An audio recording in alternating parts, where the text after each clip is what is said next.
La conversation scientifique par Étienne Klein.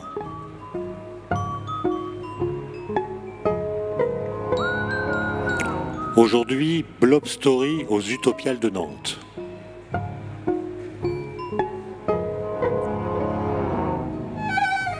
Une aventure humaine, cela n'arrive pas comme ça ne surgit pas tout seul du néant pur. Toute aventure humaine, quelle qu'en soit l'envergure, exige des conditions de possibilité. On raconte par exemple qu'Honoré de Balzac avait besoin de duchesse pour écrire de la bonne littérature. Le Tour de France réclame quant à lui son lot d'étapes parsemées de cols de légende pour s'élever lui-même jusqu'au mythe. Mais ce que je dis là vaut aussi et surtout pour la pensée. Qu'elle soit scientifique ou philosophique, elle exige elle aussi pour avancer que certaines conditions soient réunies.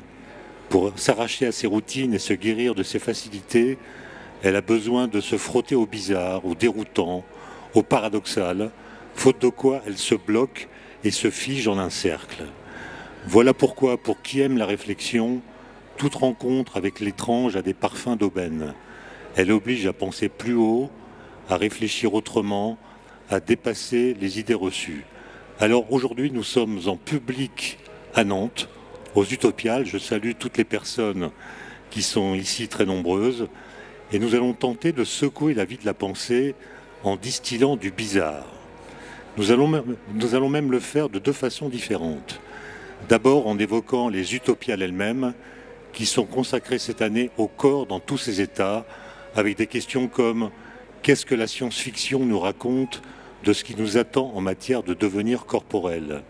Le corps va-t-il devenir malade de son environnement ou au contraire flirter avec l'immortalité ? Allons-nous nous cloner ? Y aura-t-il bientôt des utérus artificiels ? Ensuite, et en réalité en même temps, nous parlerons d'un être étrange dont je ne saurais dire s'il a un corps ou non, le blob. Il s'agit d'un organisme vivant composé d'une seule cellule, difficile à classer car il a des pigments comme les plantes, il mange comme un animal et il se reproduit comme un champignon, mais il n'est ni une plante, ni un animal, ni un champignon. On dirait un canular et pourtant il existe bel et bien. Le blob est la superposition quantique d'espèces d'ordinaire bien distinctes.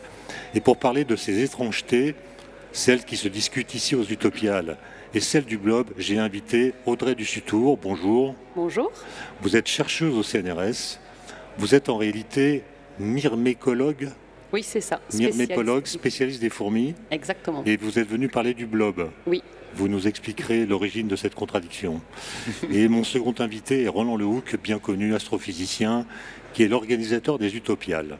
Bonjour. Bonjour Roland. Alors j'ai lu quelque part que vous avez écrit « Les Utopiales réunissent tous ceux qui, jour après jour, réfléchissent aux transformations de notre monde et envisagent la science-fiction comme une pédagogie du réel ». Moi je croyais que la science-fiction c'était un voyage dans l'imaginaire. En quoi peut-elle être une pédagogie du réel ?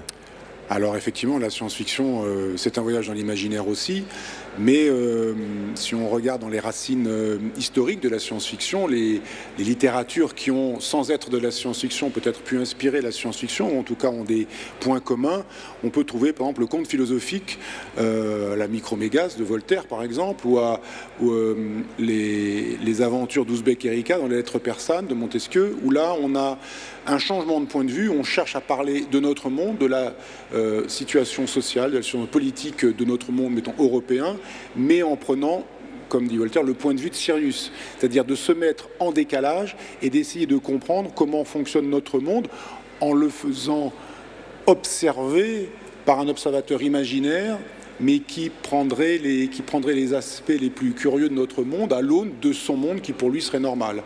Kepler a aussi utilisé cette possibilité dans le songe, où voulant finalement discuter, représenter, montrer ce qu'était le système héliocentrique, avec le Soleil au centre et la Terre et les autres planètes qui tournent autour, et évidemment dans un contexte où on est en train de se débarrasser du système géocentrique pour passer dans une autre représentation du monde. Et dans le songe, il imagine un voyage vers la Lune, comme nouveau point d'observation de notre système solaire pour mieux décrire ce que verrait un hypothétique voyageur ou un hypothétique personnage voyant, observant la majesté et le mouvement des planètes autour du Soleil.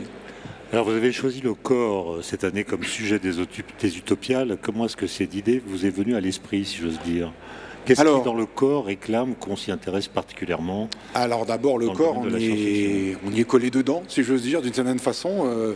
C'est notre véhicule, le véhicule de notre pensée. Et puis c'est un thème qui a été extrêmement utilisé dans la science-fiction. Alors, commençons par les facilités, les corps célestes. Évidemment, la science-fiction va vers la Lune d'abord, les Sélénites, puis les Martiens, puis d'autres planètes lointaines avec des extraterrestres curieux qui ont pour le coup des corps parfois humanoïdes, mais parfois très différents. La science-fiction, disons, qui tombe dans la facilité, montre des espèces intelligentes humanoïdes, mais bien souvent, parfois aussi, montre des êtres intelligents qui ont des formes différentes. Est-ce que la forme humanoïde est consubstantielle de l'intelligence? Peut-on être intelligent en ayant des grandes dents, des petits yeux méchants et en bavant? Alors voilà, quand on les voit, on se dit, ouh là là, celui-là, il a pas l'air, si on pense à Alien, par exemple, on se dit, celui-là, il n'a pas l'air bien gentil. Donc cette altérité radicale qu'est l'extraterrestre interroge aussi notre vision du monde, des autres humains et de nous-mêmes comme humains. Mais les extraterrestres seront soumis aux lois physiques comme nous. Oui, et vous qui avez regardé comment ces lois physiques contraignent notamment le corps des extraterrestres, si on vous en présentait un, comment a priori vous le représenteriez? Alors, quelle taille? Ce qu'on pourrait dire, alors, on pourrait imaginer plein de choses, mais ce que la science peut dire, la physique, la biophysique, la biomécanique, la biologie aussi évidemment, c'est ce que ça ne pourrait pas être. C'est ça qui est plus intéressant, c'est de réaliser qu'il y a des choses qui ne sont pas possibles. Un géant humanoïde bipède dans la gravité de la Terre qui fait 10 mètres de haut, formé avec la matière humaine, les os humains, la chair humaine, ça n'est pas possible. C'est trop grand, trop haut. Ce géant, s'il chute une fois, il se brise quelque chose. Probablement son crâne, son cerveau coule bêtement par les fissures de son crâne et il est mort. Donc c'est pas une forme de vie adaptée à une gravité un peu importante. Donc on peut dire ce que ça n'est pas, essayer de serrer ce que ça n'est pas, et du coup laisser après l'imaginaire librement s'exprimer dans un cadre un peu plus contraint que la possibilité infinie de tout ce qui est possible. Et donc c'est là où ça peut être intéressant de discuter ces extraterrestres, non pas de ce qu'ils pourraient être, parce qu'après tout on ne sait pas s'il existe une vie extraterrestre. On a même peine à imaginer de la vie terrestre dans des endroits curieux, on a eu peine. Qu'on pense par exemple au fond sous-marin, quand on voit le blob, on se dit ce truc ça ne devrait pas exister, et pourtant c'est là, c'est du vivant. En le regardant, un néophyte et même peut-être un expert pourrait avoir du mal à le reconnaître comme vivant. Voilà, ces questions-là de la représentation de l'extraterrestre, elles sont plus intéressamment posées dans le sens où on contraint l'imaginaire par des contraintes physiques de dire des choses, non pas c'est impossible, mais ça va être difficile. Voilà, ça va être difficile, on a du mal à l'imaginer. Ce qui ne veut pas dire que c'est impossible en pratique. Audrey Duchitour, le blob, c'est donc l'objet, si j'ose dire, l'être vivant que vous étudiez. C'est un personnage de science-fiction au départ, non? Il y a un film de 1958 avec Steve McQueen qui s'appelle The Blob. Le blob, c'est la goutte, finalement. En réalité, quand on l'a vu pour la première fois, ça ressemble à une vieille omelette, hein, des yeux brouillés. Donc, c'est pas très ragoûtant quand on voit le blob la première fois. Ni la deuxième. La deuxième fois, si on le laisse dans un placard et qu'on revient le lendemain, on voit déjà qu'il a doublé de taille et qu'il a rampé dans le tiroir. Et c'est là qu'avec mon collègue de l'époque, on s'est dit « Ah, c'est marrant, ça nous rappelle le film Le Blob avec Steve McQueen. » Donc c'est vous qui l'avez baptisé Blob? C'est comme ça, oui. Parce qu'il a un nom scientifique qui est très différent. Il a un nom qui s'appelle Physarum polycéphalum. Et ça veut dire quoi? Enfin, comment est-ce qu'on peut comprendre ce que ce mot indique? Alors, il faut revenir, en réalité, il faut expliquer un petit peu la classification du blob. Donc, on a dit que ce n'était pas un animal, pas un végétal et pas un champignon.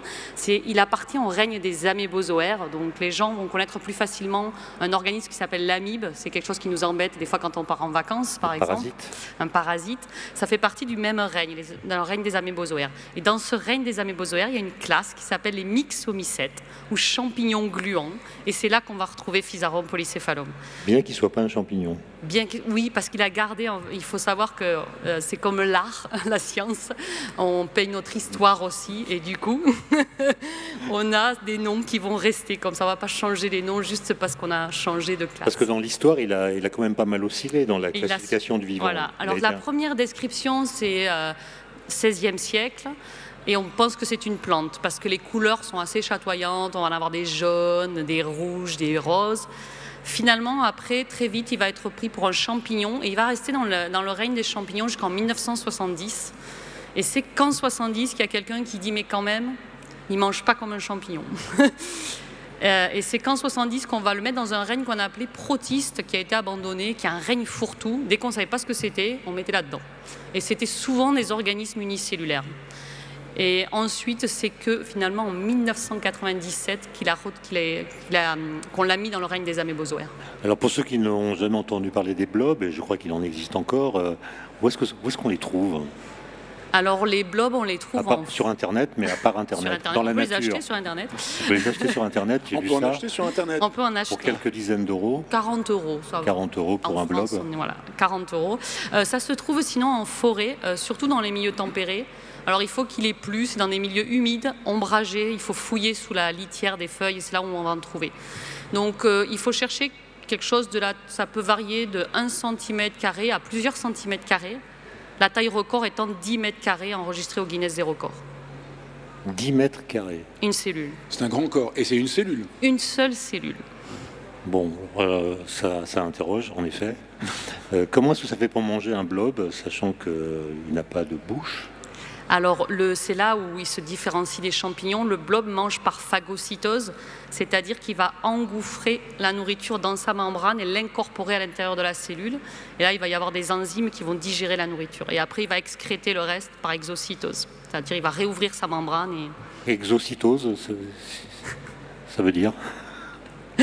Exocytose, c'est quand la membrane s'ouvre et que vous laissez sortir un peu les éléments dont vous ne voulez pas. Non, mais je pose la question parce que je vois bien que vous en voyez tous les jours, ce qui n'est pas le cas de la plupart d'entre nous. Et donc, on essaie de s'imaginer cette bête qui est plate en général. Pour vous imaginer, si vous prenez un blob de 20 cm², vous lui donnez 3 champignons de Paris, le lendemain, il n'y en a plus. C'est entièrement digéré. Et sa surface a doublé? Il fera 40 cm². C'est comme le blob, donc le nom du blob est bien trouvé par rapport à ce film de 58 où on voit une espèce de masse gélatineuse qui roule, qui se déplace là, au sens macroscopique, comme quelqu'un qui roule, alors que le blob là, il est tout plat, enfin il est tout plat, il a une épaisseur, mais il ne roule pas, il roule presque. Il a un système il rampe, mais c'est un système assez unique. Il faut connaître un petit peu de mécanique des fluides. En réalité, dans la cellule, si on regarde de près, on va voir que le blob est parcouru d'un système veineux. Dans ces veines coule plus ou moins le sang du blob, le cytoplasme de la cellule, et c'est par la contraction de ces veines, par des fibres musculaires, qui poussent le liquide et qui fait rouler la membrane. Donc en fait, il fait un pas dans une direction, puis un demi-pas dans la direction inverse, et globalement, il avance. Il avance. Il avance avec une vitesse record que vous indiquez dans votre livre. 4 cm à l'heure. 4 cm à l'heure, et pour ça, il faut qu'il ait fin. Qu'il est extrêmement fin, oui. C'est quand il est très affamé. Oui. Et au laboratoire, vous leur donnez à manger des flocons d'avoine? Oui. Il n'y en a pas dans la nature, en tout cas pas directement accessible. Non, dans la nature, c'est un prédateur de bactéries. Qu'est-ce qui fait que cet aliment lui convient bien? Alors, je ne sais pas, parce que ça apparaît dans une publication dans les années 60. On ne sait pas qu'est-ce qu'a fait le chercheur à l'époque. Est-ce qu'il a partagé son petit déjeuner avec le blob? On ne sait pas. Mais en réalité, c'est maintenant comme ça qu'il est élevé dans tous les laboratoires, avec des flocons d'avoine. Mais en réalité, ce qu'il mange, c'est surtout la flore bactérienne qu'il y a sur les flocons d'avoine, qu'il affectionne particulièrement. Il y a un chercheur japonais qui s'appelle Nakagaki, je crois, qui a eu 2 fois le Ig Nobel. Oui. Le Ig Nobel, c'est une sorte de faux prix Nobel qui est donné à des travaux qui sont scientifiques et en même temps un peu loufoques. Voilà. Sauf que lui a fait des études sérieuses. Il l'a eu 2 fois, c'est quand même un record, je crois que c'est le seul cas. C'est le seul à l'avoir eu. Il y a aussi un chercheur qui a eu le Ig Nobel et le vrai Nobel. C'est encore plus difficile.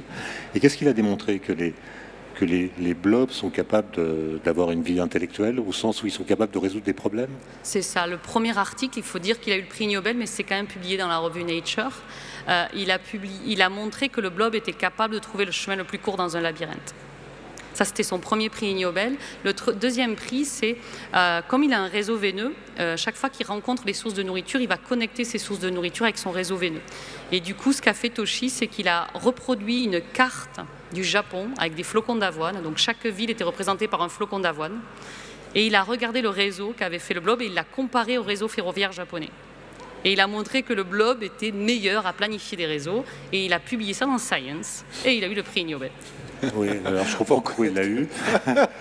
Mais est-ce qu'il a compris comment le blob effectuait ce Oui, ce bien choix? sûr, parce qu'en fait, c'est un biophysicien, et donc il a écrit des algorithmes, il a carrément traduit le comportement du blob en mathématiques, et il a montré que c'est par des systèmes de minimisation, c'est de la mécanique des fluides, et donc en fait, chaque fois, le blob va essayer de minimiser ses trajets, parce que c'est coûteux à chaque fois pour lui de construire une veine, et donc il va tenter de minimiser à chaque fois. Mais c'est un peu le problème du voyageur de commerce. Exactement. On pourrait suggérer à la SNCF de redimensionner son réseau à partir des résultats obtenus par un blob qu'on aurait posé Ça sur pourrait la être vrai carte de aussi France. pour les lignes de transmission électrique EDF, par exemple. Dès qu'il y a un réseau de transmission d'informations, d'énergie ou d'électricité ou de quelque chose, de transport, on pourrait imaginer l'optimiser avec un blob. Il y en a pas mal qui l'ont fait. Ouais. Mais c'est de la science-fiction. Ouais. France Culture, la conversation scientifique, Étienne Klein. Roland Lehoucq, est-ce que vous saviez, vous, ce que sont les blobs? Alors je le savais, oui, parce que j'avais eu le plaisir de lire le livre d'Otto du Sutour sur, Que j'aurais pu citer, qui sur le blob. s'intitule Tout ce que vous avez toujours voulu savoir sur le blob, sans jamais oser le demander. Oui, exactement. Et donc quand j'ai vu ce livre sortir, moi, immédiatement, je l'ai acheté, évidemment, parce que le blob, ça évoquait quelque chose pour moi. Et puis du coup, j'ai découvert cet être absolument incroyable, et qui effectivement est bien nommé. Pour le coup, l'être du film, alors évidemment, il ne ressemble pas à l'être réel, mais n'empêche qu'il y a un certain nombre de propriétés communes. Et moi, j'ai adoré apprendre plus sur cet être bizarre, parce que finalement, ça nous montre que ce qu'on connaît du monde, alors du monde physique que je connais mieux, est toujours en perpétuel recommencement ou transformation. Et il y a toujours des questions extrêmement intéressantes qui se posent sur le monde. Si on pense à des choses curieuses comme ce que nous raconte la physique quantique sur le monde microscopique ou les astrophysiciens sur le monde macroscopique. Mais là, il y avait aussi dans le vivant, évidemment, des tas de choses curieuses, et on est bien loin avant même de connaître s'il y a des extraterrestres ailleurs sur notre planète, ce qui serait comme une formation extrêmement intéressante si la réponse était positive. Mais enfin, si on savait répondre par la négative, ce serait aussi stupéfiant. Si nous savions que nous sommes les seules intelligences dans l'univers, ça serait tout aussi stupéfiant comme réponse.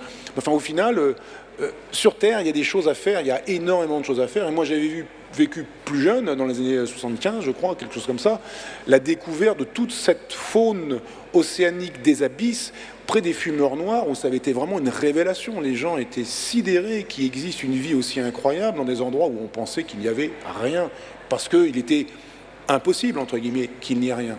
Et donc ce blob, pour moi, ça a été pareil. Alors, comme néophyte vraiment en biologie, ça a été une révélation. Il y a encore des trucs vraiment incroyables dans le vivant terrestre. Mais est-ce qu'on peut dater l'apparition des blobs? Alors phylogénétiquement, ça serait autour de 1 milliard d'années. Donc c'est avant les champignons et les animaux. Mais bon, Mais il n'a pas évolué.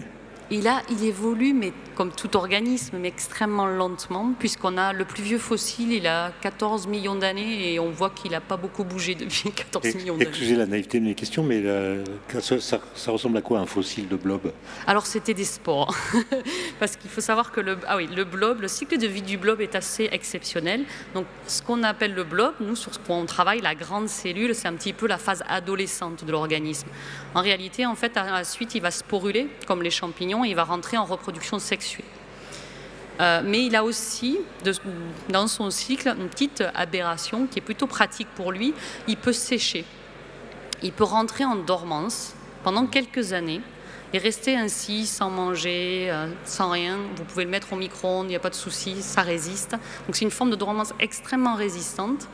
Et cette forme de dormance, quand vous lui remettez un petit peu d'eau dessus, ça va repartir. Mais ce qui est absolument génial, c'est que quand le blob se réveille, il rajeunit. Voilà. Il rajeunit, c'est-à-dire? C'est-à-dire que quand vous avez une cellule, comme n'importe quel organisme vivant, vous prenez un blob, vous l'avez au laboratoire depuis 4 mois, il va commencer à montrer des signes de faiblesse. Il va attraper des infections, il va moins grandir, il va avoir des signes de vieillesse. Si vous le faites sécher et que vous le gardez 1 ou 2 mois sec, vous le ravivez, il revient jeune. Donc son système immunitaire est meilleur. Alors, ce serait un système... le vieillissement cellulaire, c'est le raccourcissement, c'est dû surtout au raccourcissement des chromosomes à chaque division cellulaire. Et donc, pour le blob, c'est pareil, ces chromosomes se raccourcissent à chaque division des noyaux. Mais on ne sait pas quel est le mécanisme, mais à chaque fois qu'on le fait sécher, ça rallonge. Ça, c'est de la... J'imagine que Ça, c'est un être de science. Il est digne d'aller dans les premiers voyages interstellaires, comme les tardigrades, finalement. C'est une manière... Est-ce que ça ressemble à la cryptobiose des tardigrades, finalement? Ça, c'est... Exactement, il a une forme de résistance qui ressemble beaucoup aux tardigrades. Ça, c'est bon, on les envoie dans un vaisseau interstellaire, ils voyagent 100 ans et ils repartent... Alors que pour les humains, en les faisant sécher, ça marche pas en général. Mais j'imagine que ça intéresse les chercheurs, cette propriété que vous avez découverte. Oui, c'est un projet. Et qu'est-ce qui vous a fait quitter les fourmis pour les blobs? C'est quand même une sorte de saut quantique. Je n'ai pas quitté les fourmis. Bon. Je travaille toujours sur les fourmis. En fait, c'est comme toujours en science, c'est le hasard d'une rencontre. Et donc, quand je travaillais en Australie à l'époque, j'entends parler du blob. On était sur un travail de nutrition à l'époque sur les fourmis. On se dit, ça serait super de le faire au niveau cellulaire. Et donc, il nous fallait une cellule qui soit facilement observable à l'œil nu. Et il n'y en a pas beaucoup, des cellules qui sont observables à l'œil nu. Et on avait déjà entendu parler du blob grâce à Toshiaki Nakagaki et ses travaux, qui étaient quand même assez populaires à l'époque. Du coup, on s'est procuré un blob et c'est comme ça que ça a commencé l'aventure. Et finalement, après, je l'ai ramené en France quand j'ai été recrutée au CNRS. Et puis, je ne l'ai jamais quitté. Et donc, vous l'avez mis dans une valise? Exact. Enfin, voilà, je l'ai fait sécher, je l'ai gardé dans un livre. Ah oui, on peut le faire sécher, mais dans un livre, ça passe la douane tranquille du Sans coup. problème. C'est pas, ouais, j'ai un On ne blob. devrait pas le dire, ça. Ouais, j'ai un blob dans ma valise. Oh là là, non, vous passez pas les. Il est tout sec, il se passe. En fait, il se passe Ça rien. ressemble à rien, du Oui. coup, les gens, ils ne savent pas ce que c'est. Mais est-ce que vous pouvez dire que les blobs ont un corps? Est-ce que ce sont des individus? J'ai vu qu'ils pouvaient se cloner. Alors, philosophiquement, c'est clair Ils que peuvent ça se couper questionne. en deux. C'est ça, ça questionne parce qu'on a une seule cellule, mais il faut être précis, cette cellule n'a pas un seul noyau, mais elle peut en avoir plusieurs millions. Elle démarre avec un noyau, mais ensuite on a des mitoses successives qui fait que la cellule va grandir au fil du temps, mais elle ne se divise pas comme chez nous. Donc on va avoir une cellule polynucléée, et donc cette cellule, une fois si on la coupe en deux, on a deux blobs autonomes, parce qu'il a le matériel génétique qui est dans les deux cellules. Et si ces deux cellules, vous les reprenez, vous les mettez côte à côte, elles peuvent refusionner. Donc chez le blob, ça fait 1 + 1 = 1. C'est un peu compliqué au niveau de la notion d'individualité. Qu'est-ce qui est un individu? Est-ce que quand on le sépare, on a deux individus, mais si on les remet ensemble? Donc nous, on a beaucoup joué avec ça pour les... Parce que Mais vous leur donnez des petits noms? des petits noms. Ils ont des noms, vos blobs? On a des souches, disons. On a des blobs d'origine différente. Donc on a... D'origine, je veux dire, géographique différente. C'est-à-dire qu'ils sont pas pareils selon les blobs australiens. Alors, Vous avez ramené d'Australie le blob, un blob ils français mangent ou pas pareil, ils ont C'est ça. plus ou moins d'appétit. On a un blob japonais, un blob américain et un blob australien. C'est des souches. Donc. Et on travaille dessus, on fait du comportement dessus. Et on s'est aperçu, la première chose, c'est que quand le blob américain, on l'a commandé, il n'a pas voulu manger de l'avoine bio qu'on avait au laboratoire. C'est un américain, ça. Et c'est réel, c'est pas un canular. Il voulait du quaker. Donc ils ont... Alors, Et ensuite, on s'est aperçu que le blob américain mangeait le blob japonais. La revanche de Pearl Harbor. C'est la revanche de Pearl Harbor. Voilà, la revanche de Pearl Harbor. Et du coup, bon, clairement, ils ont des comportements différents.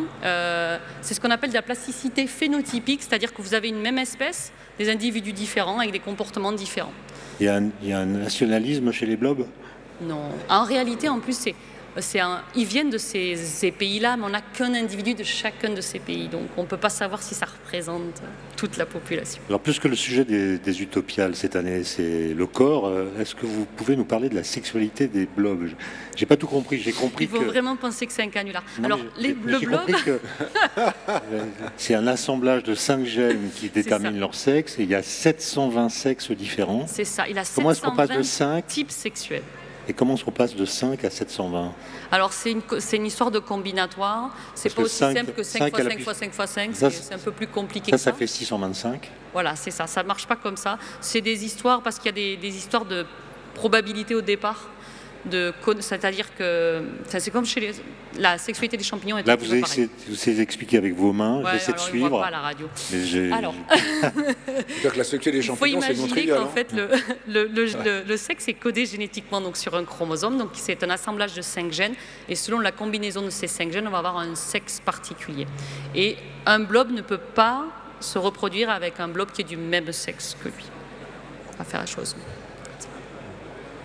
Mais Là, c'est il y a très un fréquent silence. chez les unicellulaires. Enfin, chez nous, ça nous paraît complètement aberrant, 720. Mais en réalité, il y a des ciliés qui ont 1000 types sexuels différents. Son cousin, Dictyostelium, qui est un modèle très connu en biologie, il en a 3. Tétrahyménal, il en a 7. Enfin, nous, on a l'impression, parce qu'on est bloqué sur les animaux, qu'il y a 2 sexes, 2 genres. Mais en réalité, la plus grande biodiversité est dans les unicellulaires. Et là, vous avez...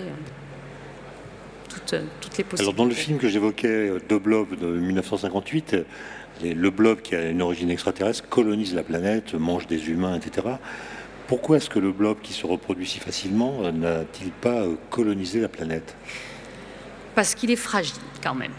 Il est immortel et fragile. Voilà. Il a une forme de dormance, mais pour rentrer en dormance, ça prend 3 jours. Donc s'il lui arrive quelque chose pendant ces 3 jours, alors il peut souffrir d'un manque d'humidité, d'une trop forte température ou d'une trop basse température, et surtout il a des prédateurs, comme tout organisme vivant. Il fait partie du cycle de la vie. Et il est donc son plus redoutable prédateur est la limace. Alors quand il y a une rencontre entre une limace et un blob, il se passe quoi? Alors c'est assez... Alors il a quand même des moyens de défense, mais bon, il est quand même pas très rapide, à 4 cm à l'heure, même une limace, si c'est pas très rapide, c'est... Mais en réalité, elle le dévore, mais il sécrète aussi une substance qu'on n'a pas encore identifiée, mais qui a un peu comme un anesthésiant, qui fait qu'il bloque un petit peu la limace et qui fait qu'il a tendance à pouvoir s'échapper un petit peu quand même. Est-ce que la science-fiction, Roland Lehoux, s'est intéressée au blob? Elle a créé le blob. Elle a créé le blob, mais est-ce que depuis que c'est devenu... Alors je ne crois pas que l'être réel ait servi d'œuvre de fiction déjà, enfin peut-être je me trompe, mais je ne crois pas. Mais en tout cas, ça pourrait, c'est-à-dire que ça a des... En accélérant le rythme du blob, en le rendant peut-être moins sensible, on pourrait faire un être quand même assez stupéfiant qui pourrait quand même rester en dormance et puis réapparaître plus tard derrière les lignes. Imaginez, vous voulez envahir le monde des blobs, et ben, il se met en dormance, il laisse passer les troupes et puis il se réveille derrière et voilà, c'est fichu pour vous. Donc le blob pourrait faire des voyages interstellaires parce qu'il résiste à des choses incroyables et sur des durées extrêmement grandes, un peu comme les tardigrades d'une autre... Alors là, c'est plus des petites bestioles qui font plutôt un dixième de millimètre, mais qui sont des petits oursons d'eau. Et ces tardigrades, ils ont été montrés capables de résister à des conditions extraordinairement rudes, qui auraient été rudes pour des cellules humaines ou pour l'humanité, pour un être humain. Et de la même façon, il y a des soucis, tout un tas de cellules et d'êtres qui sont extrémophiles, de cellules extrémophiles, qui survivent à des salinités extrêmes, des acidités extrêmes, des températures extrêmes ou des conditions de rayonnement extrêmes. Et donc voilà, il y a des êtres incroyables qui ont des super pouvoirs. Enfin, si on voulait prendre filer la métaphore jusque dans les super-héros, ont des super pouvoirs. Ce qui pour nous, humains ou disons mammifères de base, apparaît comme des super pouvoirs. Et on pourrait mettre ça en scène en les poussant, en les adaptant à des humains. Alors on pourrait peut-être imaginer un croisement génétique subtil, compliqué d'un savant fou entre un blob et un humain pour en faire quelqu'un de résistant à beaucoup de choses ou capable de faire des choses que l'humain évidemment normal ne sait pas faire. Audrey Duchitour, est-ce qu'on a le droit de considérer que le blob c'est une sorte de chaînon manquant? Et si oui, entre quoi et quoi? C'est pas réellement un chaînon manquant en tant que tel, mais il est à la bordure de l'unicellularité et de la multicellularité. Parce qu'on a une cellule qui n'a pas un noyau, elle en a plein, donc c'est quand même comme un organisme multicellulaire, sauf que il n'y a pas eu la cytodiérèse, c'est-à-dire la séparation des membranes. Donc on est un petit peu, il faut penser qu'il y a 1 milliard d'années, il n'y a que des organismes unicellulaires, et donc c'est les tout premiers essais, plus ou moins, à la multicellularité. Et donc lui, il fait partie d'une de ses possibilités, c'est de grandir. Alors pourquoi on est allé... Pourquoi le blob en fait a choisi, en fait, entre guillemets, a évolué vers ce système et pas un autre? Ça, c'est les accidents d'évolution. On ne pourra jamais parvenir, on ne peut pas faire l'histoire en arrière. Mais si on regarde en fait son cousin, qui est Dictyostelium discoidum, qui est un autre type de blob, ils ont le même nom en anglais. Lui, il a aussi fait un essai à la multicellularité. Donc lui, il est unicellulaire et mononucléé, donc il n'a qu'un noyau. Et donc en fait, quand il se divise, il forme plein de petites amibes. Mais quand les situations sont difficiles, ces amibes vont s'agréger et former un organisme multicellulaire. Donc chez ces amébozoaires, on a pas mal d'exemples comme ça d'organismes qui sont entre l'unicellulaire et le multicellulaire. Et ça ressemble un peu, cet organisme dont vous parlez, aux super-organismes, comme il y a les siphonophores, enfin des êtres incroyables qui sont individués et en même temps se spécialisent, alors qu'ils sont êtres individués, se spécialisent dans des fonctions particulières d'une super-colonie. Exactement. Et chez Dictyostelium, il y a vraiment, ces petites amibes vont se spécialiser. Une vont faire le tube digestif, une vont faire quand ils vont sporuler, il y en a 20% par exemple qui vont se sacrifier. Ça, c'est des exemples de science-fiction terribles, d'extraterrestres qui s'adaptent à leur environnement, complètement. Il doit y avoir un très grand nombre d'espèces de blobs, du coup. Alors, il y a 1000 espèces de myxomycètes connues, mais 10 000 estimées. Comment, à partir du nombre connu, on peut estimer le nombre qui reste à Alors, c'est connaître? parce qu'il y a très peu de gens qui travaillent dessus. Et les taxonomistes, c'est des collectionneurs, c'est des amateurs. Ce ne sont pas forcément des chercheurs qui travaillent sur les myxomycètes, qui les collectionnent. Et ils estiment que, vu la partie du territoire qui a été un petit peu explorée, et qu'on en connaît 1000 à l'heure actuelle, ils estiment qu'il y en aurait au moins 10 000. Parce qu'en fait, il faut savoir que la plupart sont tout petits aussi, qu'on ne les voit pas, et qu'il y a très peu de gens qui s'y intéressent. J'ai lu qu'il y avait un blob dont la surface était celle de la ville de Monaco, 1 km². Alors, en réalité, c'est qu'ils ont trouvé dans les Appalaches plein de morceaux de blobs qui étaient tous génétiquement identiques et qui couvraient en effet, mais ils n'étaient pas une seule cellule. C'était plein de morceaux, mais c'était le même blob, mais partout. Même, ça veut dire génétiquement le même. Exactement. Voilà. Alors là, on a fait un voyage dans le temps en racontant la naissance des blobs, enfin le milliard d'années qui nous séparent de leur première apparition. C'est l'occasion de faire un petit détour dans l'espace par un voyage qui s'impose, Space Oddity de David Bowie. Audrey Dussutour, c'est vous qui avez choisi David Bowie pour illustrer notre propos de cette conversation scientifique enregistrée en public aux Utopiales de Nantes. Il y a une raison particulière ? Alors, j'aime beaucoup David Bowie et cette chanson, c'est sur un voyage dans l'espace et c'est aussi sur les gens qui sont parfois un petit peu différents. J'aime bien cette chanson. Vous aimez les choses étranges, c'est ce qui vous a attiré dans le blob. J'ai toujours été attirée par l'étrange. Alors, les blobs, c'est assez étonnant, mais ils sont capables d'apprendre alors qu'ils n'ont pas de neurones. Oui, alors à quoi ça ressemble à un cours d'apprentissage chez les blobs? Il faut leur apprendre. Ça, c'est une découverte qu'on a fait en 2016 et qui a pas mal bouleversé quand même un petit peu le domaine des sciences cognitives, puisque c'était la première fois qu'on démontrait qu'une cellule était capable d'apprendre sans système nerveux, parce que par essence, par définition, quand vous n'avez qu'une cellule, vous n'avez pas de système nerveux. Et alors, ce qu'on a appris au blob, c'est on lui a appris à ignorer quelque chose qu'il n'aime pas. C'est ce qu'on appelle un processus d'habituation. Alors, c'est quelque chose qu'on va faire, nous, au quotidien. Par exemple, si vous habitez près d'une voie ferrée et qu'il y a le train qui passe tous les jours, au bout d'un moment, vous allez vous y habituer, vous ne l'entendez plus. C'est un phénomène d'habituation. Et donc, nous, on a appris au blob à s'habituer à des substances chimiques qu'il n'aime vraiment pas du tout. Donc, on avait testé la quinine, la caféine, le sel. Et donc, on a démontré que le blob était capable d'ignorer ces molécules et de pouvoir passer dessus comme si elles n'étaient pas là. Et ça suppose une certaine forme de mémoire. Exactement. Et récemment, dans un article qui va sortir dans moins d'un mois, on a démontré qu'en plus, cette mémoire, il pouvait la garder plus d'une année parce qu'il pouvait la garder en stade de dormance. Alors, la mémoire en stade de dormance, ça veut dire que on peut dire après coup, je me souviens que quand j'étais plus jeune, j'avais de la mémoire. Exactement. C'est-à-dire que vous pouvez apprendre quelque chose à un blob, le faire sécher, et quand vous le ravivez, il s'en rappelle. Parce que c'est ça, le faire sécher, ça le rajeunit. Donc c'est quand j'étais plus vieux et maintenant que je suis jeune, je me rappelle qu'il fallait piger ce truc. C'est ça. Pas toucher le feu parce que ça brûle ou ignorer ça. Oui, donc c'est assez extraordinaire. Mais alors là, ils apprennent des choses, c'est ce que vous expliquez, mais est-ce qu'ils sont capables de l'apprendre, de l'enseigner plutôt à d'autres ? Voilà, alors c'est ce qu'on a, ça c'était notre deuxième découverte, c'est qu'une fois qu'on a appris à un blob, on peut le faire fusionner avec un blob naïf et il va lui transférer son apprentissage.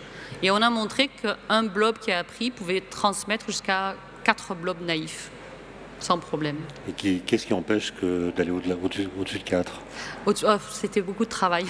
Alors, parce qu'il faut savoir qu'en recherche, quand on fait un résultat comme ça, on a entraîné pour cette expérience 4000 blobs. L'entraînement, il dure 9 jours. Alors, quoi consiste l'entraînement ? C'est alors présenter ces substances ? En réalité, l'expérience, comment elle se déroule, le blob doit traverser une zone pour trouver sa source de nourriture, qui est donc un flanc d'avoine. Et dans cette zone, on va mettre cette substance répulsive. Et donc, ce qu'on regarde, c'est le temps de traversée de la zone, comment il la traverse, etc. Et on voit que plus on lui demande de faire cette tâche, et plus il s'habitue, et plus il va vite, et plus il traverse la zone sans aucun problème. Et ça vous a surpris ce résultat ? Vous attendiez à ce que l'apprentissage soit possible chez les unicellulaires ? Honnêtement, je n'étais pas surprise parce qu'il y avait déjà donc, les travaux sur le labyrinthe, sur les réseaux. Toshi avait aussi montré que le blob pouvait anticiper des événements. Du coup, je n'étais pas surprise. Sur le transfert d'apprentissage, non plus. Mais j'avoue que le fait qu'il ait gardé en mémoire pendant plus d'1 an, là par contre, ça m'a surpris.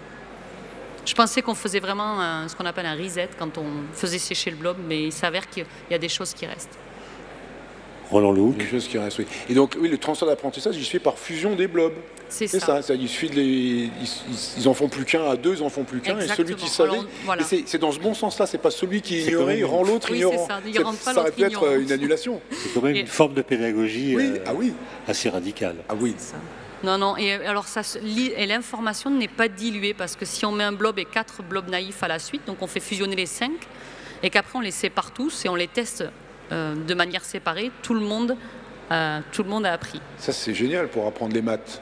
Il suffit qu'il y ait un gars qui sache des maths. Et lui serrer la main. Il serre la main, et on se serre la main. Comme on faisait des électrisations, il fut un temps dans les foires pour montrer aux gens les merveilles de l'électricité, on se touche la main et tout le monde est électrisé. Là, tout le monde sait des maths en touchant, je sais pas, en serrant la main à Cédric Villani, crac, on sait des maths. La pédagogie par la poignée. Oui, par la poignée de main. Ça serait pas mal. Est-ce qu'il y a une intelligence collective chez les blobs? Parce que vous avez travaillé sur les fourmis qui sont connues pour cela. Est-ce que les blobs ont une intelligence sociale, disons? En réalité, ce n'est pas un hasard, parce qu'on est dans le monde, on est 5 myrmécologues à s'être mis à travailler sur le blob, et ce n'est pas une coïncidence. En réalité, le blob, il peut être vu comme un collectif de noyaux, comme un super-organisme. Et la colonie de fourmis a été souvent considérée comme un super-organisme. Et moi, tout mon doctorat, mon post-doctorat et encore à l'heure actuelle, j'ai travaillé sur l'intelligence collective des fourmis.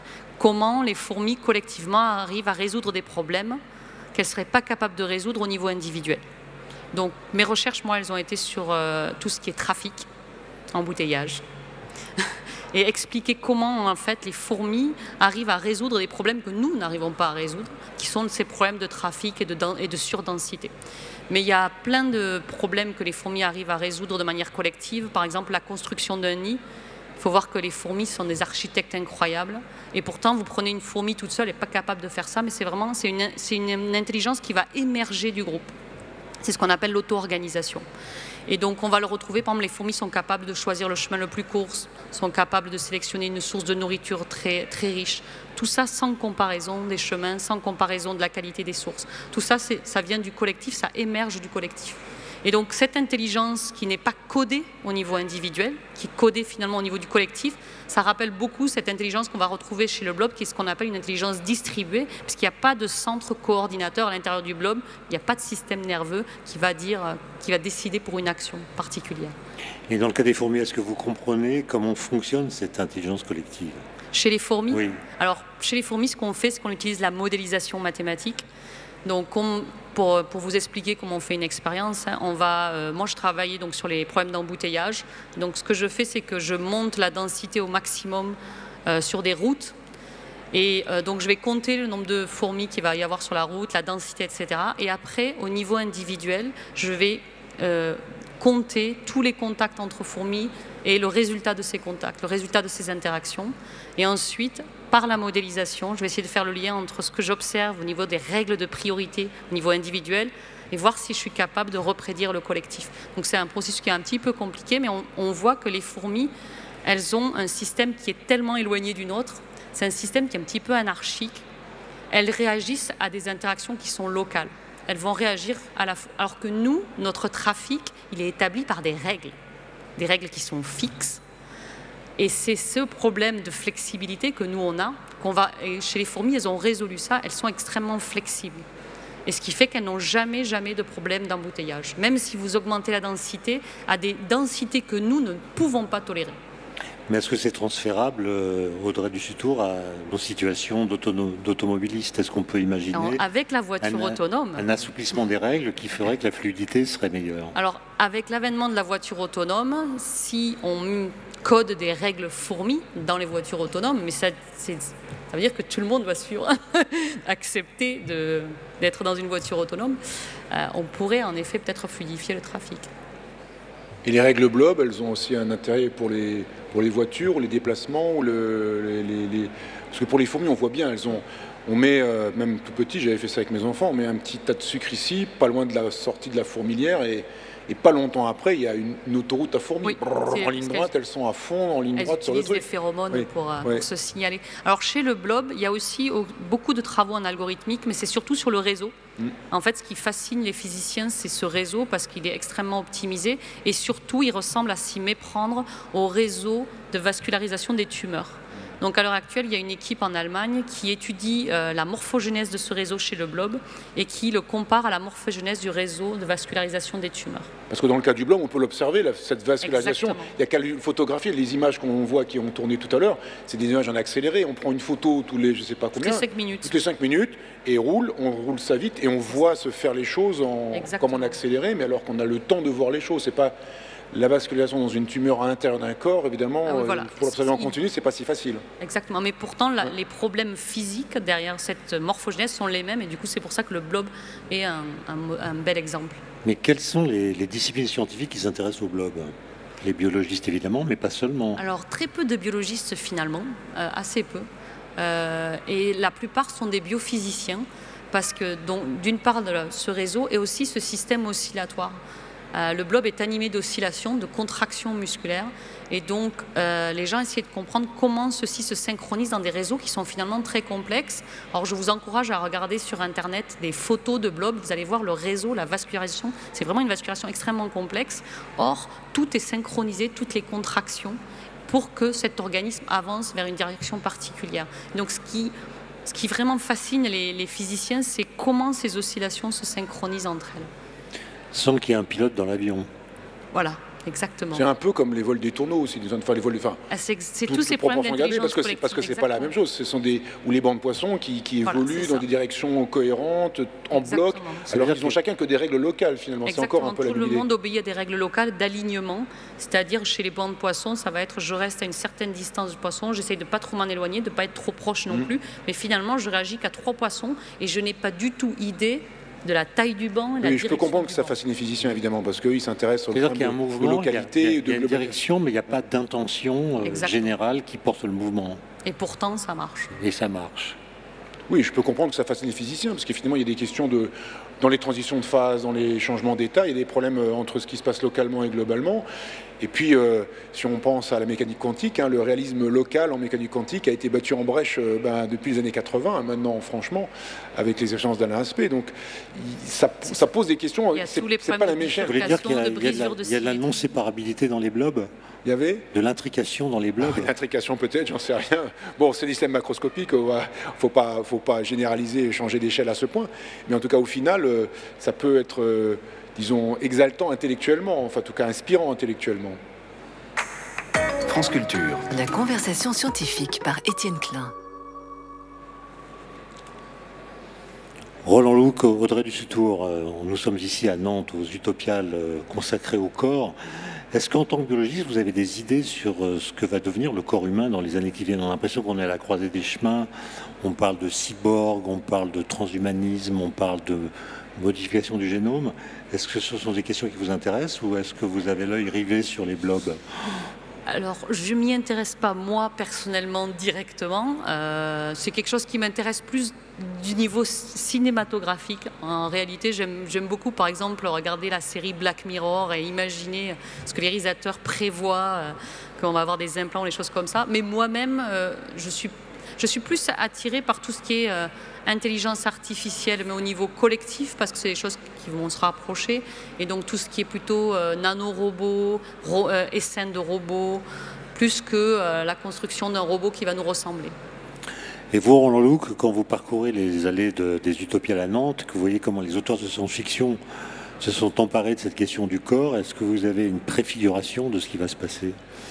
Alors moi, comme astrophysicien, je ne suis pas vraiment compétent sur la chose, mais en tout cas, en tant que lecteur de science-fiction, effectivement, l'idée que la technique puisse être intégrée dans le corps date depuis bien longtemps. Le mot cyborg, c'est cybernétique organisme, mais c'était une idée ancienne de modifier le corps humain par la technique pour le rendre capable d'évoluer dans l'espace, dans un espace extérieur, l'espace des fusées, l'espace des vaisseaux, qui est très hostile à l'humanité.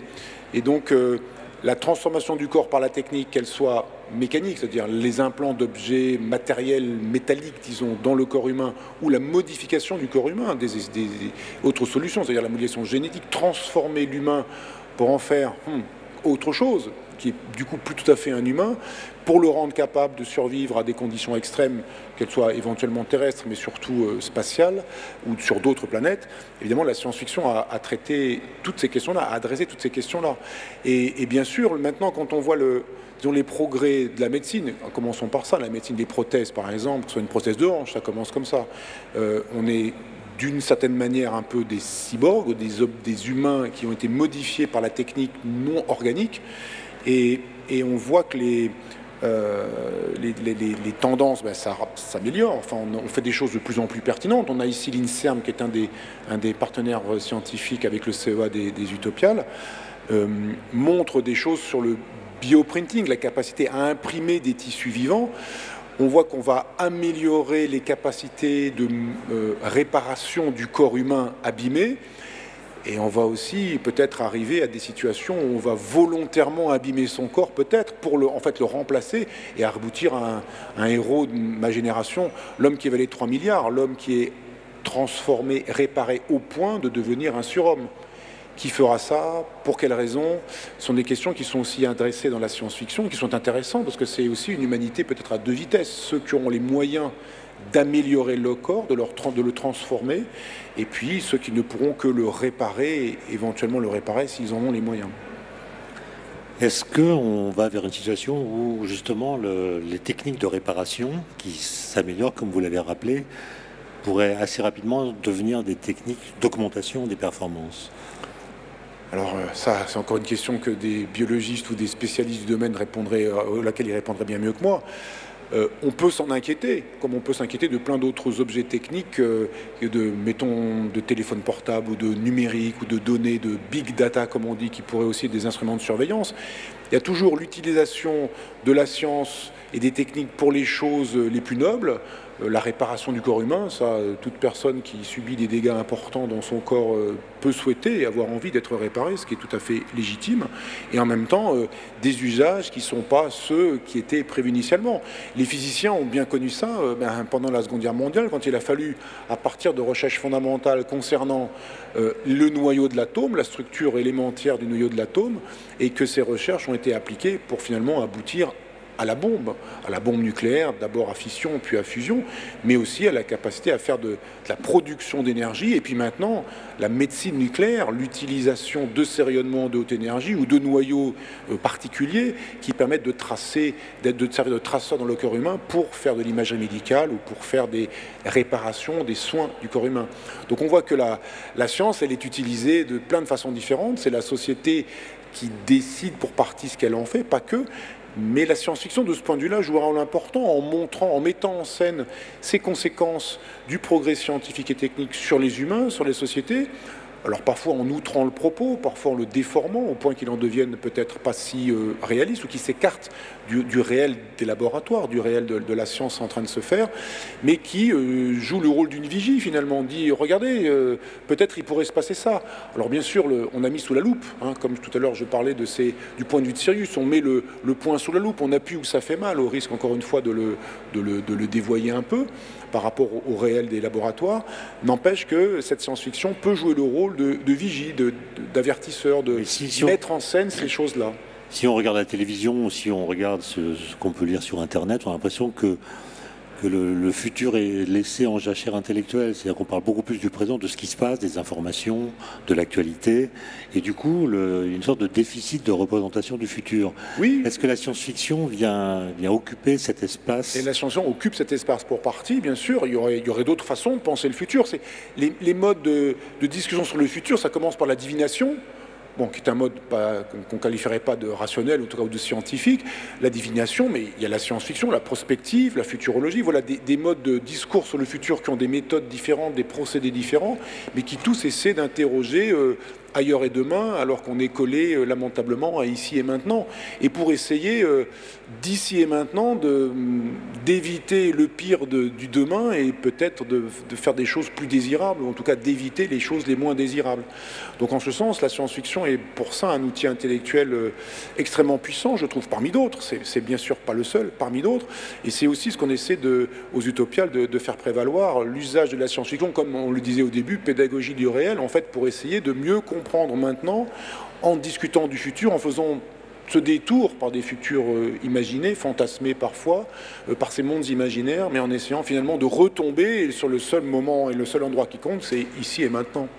Je voudrais que nous revenions au blob, j'arrive pas à m'en détacher complètement, Audrey Dussutour.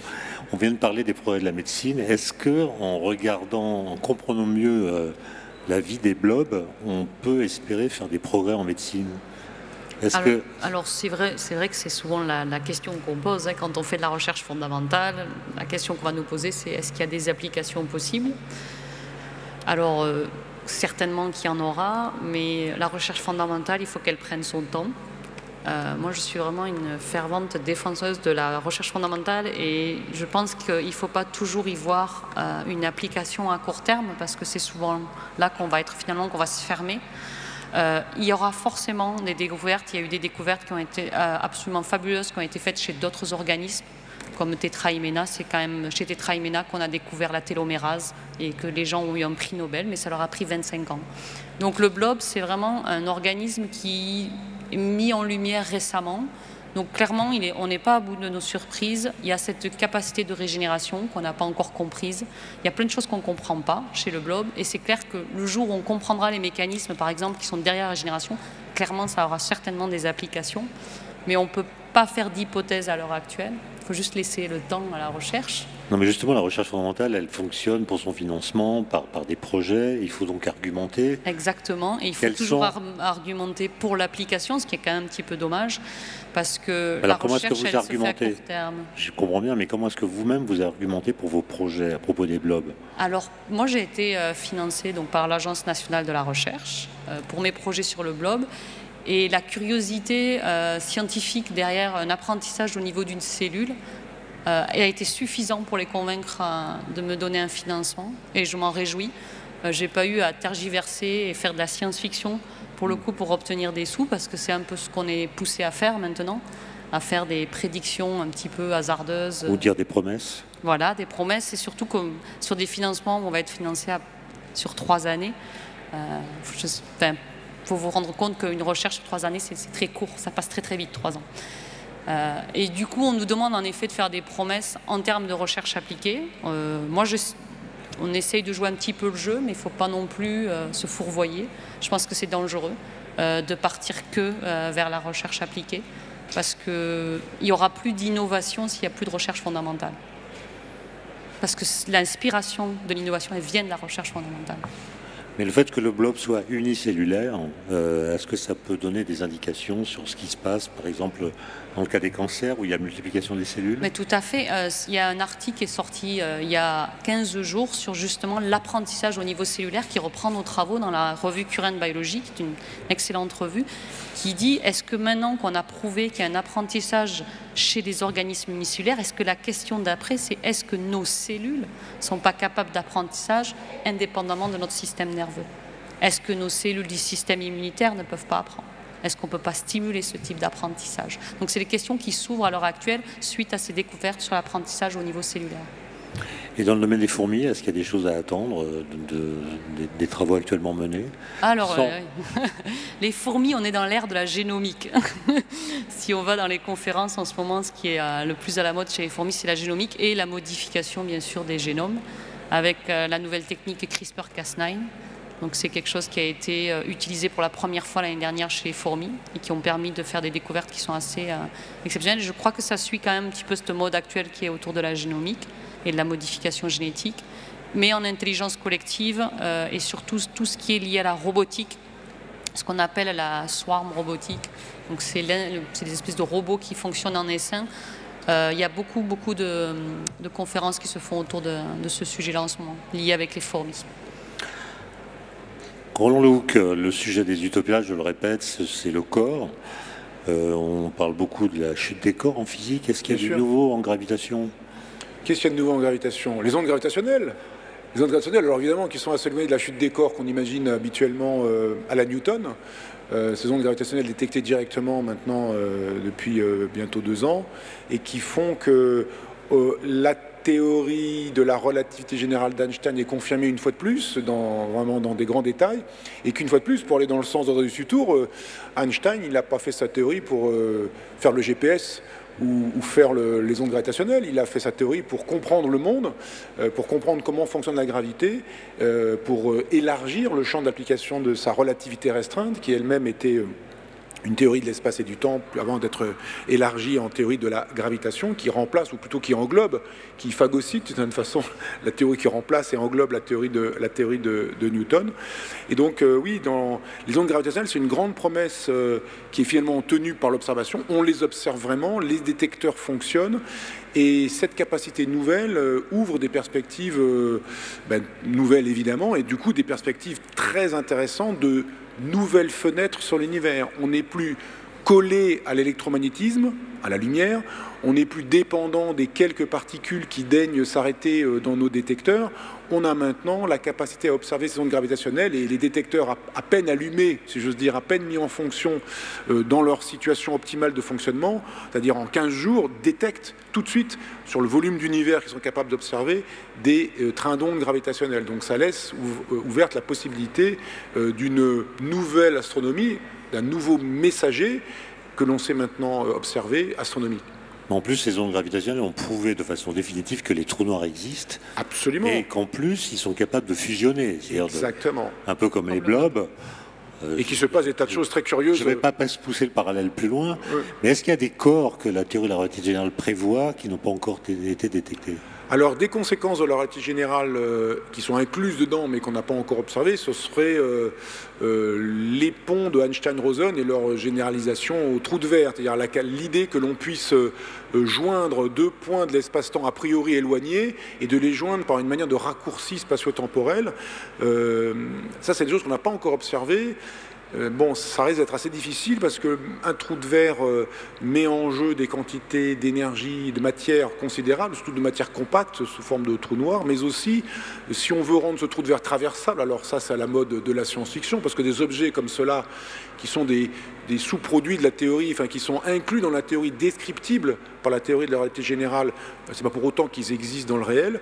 La science-fiction s'en est emparée bien volontiers parce que ça fait des histoires extraordinaires, ça fait des moyens extraordinaires, qu'on pense au film Interstellar par exemple, où il y a à la fois un trou noir et un trou de verre, donc tous les objets les plus emblématiques de la relativité générale sont là. Donc pour que le trou de verre soit traversable, disais-je, il faut qu'à la fois il y ait des matières, des quantités de matière très compactes, quelque chose comme des trous noirs, mais aussi de matière exotique dont l'énergie de masse est négative. Et ça, on n'a pas vu d'objet comme ça dans l'univers. Merci Roland Louck. J'aurai encore beaucoup de questions à vous poser, ainsi qu'à vous, Audrey Dussutour. Je recommande la lecture de votre livre « Tout ce que vous avez toujours voulu savoir sur le blob ». Sans jamais oser le demander. Moi, j'ai osé. C'était La Conversation scientifique par Étienne Klein, avec la collaboration de Thierry Beauchamp, à la technique Olivia Branger, Laurent Fracchia, Sébastien Huel, Christophe Michou, et à la réalisation Thomas Jost.